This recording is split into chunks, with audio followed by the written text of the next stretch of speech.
Hello everyone, welcome to Fresa Technologies YouTube channel. In today's video, we are going to see about how to add a new port in Fresa application. Initially, you need to log into the system, and after your successful login, this is how your dashboard looks. Now go to Masters module.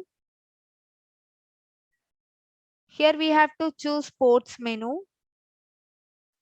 We can see here the ports that has been created already in the system. If we click on create button, then we can create a new port. Now we enter the port code. Enter the port name. Select the country. Select the region. We can choose the type of the port here. After filling the details, click on save button.